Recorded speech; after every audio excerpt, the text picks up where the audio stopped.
Now, let's think about the thorny place. మరొకసారి మనం ముళ్ళ స్థలాన్ని చూద్దాం, ఆలోచిద్దాం. Here it says, and the care of this world and the deceitful of riches choke the word. మరి ముళ్ళ పొదలలో విత్తబడిన వారు ఎవరనగా, విత్తబడినవాడు వాక్యము వినువాడే గాని ఐక విచారమును ధనమోసమును ఆ వాక్యమును అణిచివేయును గనుక వాడు నిష్ఫలుడగును. That means in the heart of man there are so many desires. అంటే మానవుని యొక్క హృదయము లోపల ఎన్నో అభిలాషలు ఉన్నాయి. Deceitful of riches, care of this world and deceitfulness of riches. మరి ధనమును, ధన వ్యామోహము, ఇహలోక సంబంధమైన అభిలాషలు ఆయనలో ఉంటాయి. So he receives the word, అలాంటి ఆయన వాక్యమును స్వీకరిస్తాడు, but it doesn't bring forth fruit. కానీ అది ఎలాంటి ఫలాలను తీసుకొని రాదు. That heart has to be plowed. అలాంటి హృదయము దున్నబడాలి. The greatest mistake that's happening today is servants of God are not plowing the hearts. ఈనాటి దినాలలో గొప్ప విపత్తు సంఘాలలో సంభవిస్తున్నది ఏమిటంటే, విత్తువాళ్ళు నేలను సరిగ్గా దున్నటం లేదు. Plowing is a difficult task. దున్నటం అనేది కష్టతరమైన పని. Plowing people will not enjoy plowing of hearts. మరి హృదయాలను దున్నటం అంటే ప్రజలు సంతోషించరు. It's painful. అది బాధకరమైనది. Therefore, preachers take it easy to sow among the thorns. అందుకే ఇక బోధకులైన వాళ్ళు సులభతరంగా ముళ్ళ పొదల్లో విత్తనాలు చల్లుతూ ఉంటారు. They don't bother to plow the hearts. మరి హృదయాలలోనికి మరి దున్నాలని వాళ్ళు ఆలోచించరు.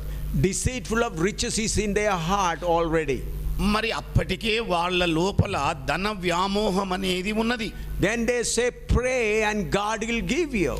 వీళ్ళేమంటారు, ప్రార్థన చేయండి దేవుడు మీకు అనుగ్రహిస్తాడు. Knock and it shall be open to you. తట్టండి మీకు తెరవబడుతుంది. Ask and it shall be given to you. అడుగుడి మీకు ఇవ్వబడుతుంది. So when preachers preach like that, people start asking. ఎప్పుడైతే బోధకులైన వారు ఈలాగు బోధిస్తూ ఉంటారో ఇక ప్రజలు అడుగుతూ ఉంటారు. So it's not a painful thing. అది బాధకరమైన పనేం కాదు. They are excited. వారు ఎంతో ఉత్సాహభరితులవుతారు. Oh, if I get a beautiful home, how nice it would be. ఒక అందమైన గృహాన్ని గనుక నేను పొందుకుంటే ఎంత బాగుంటుంది. If I get a beautiful car, how nice it would be.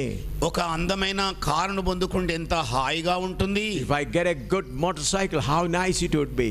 ఒక మంచి మోటార్ సైకిల్ పొందుకుంటే ఎంత బాగుంటుంది. People are excited. ఇక ప్రజలందరూ కూడా ఉత్తేజితులవుతుంటారు. If I get a good job, how wonderful it would be. ఒకవేళ మంచి ఉద్యోగమే కనుక దొరికితే ఎంత బాగుంటుందో. So when preachers preach, knock and it shall be given, knock it shall be open, ask and it shall be given, so the people's mind are diverted to these material things. మరి బోధకులైన వారు ఎప్పుడైతే అడుగుడి మీకు ఇవ్వబడును, తట్టుడి మీకు తీయబడును, వెదకుడి మీకు దొరుకుడును అని చెబుతూ ఉంటారు, ఇక ప్రజల యొక్క మనస్సులు తలంపులని భూ సంబంధమైన వాటి వైపు మల్లుతూ ఉంటాయి. They use the name of Jesus to earn more money and make more comfortable life.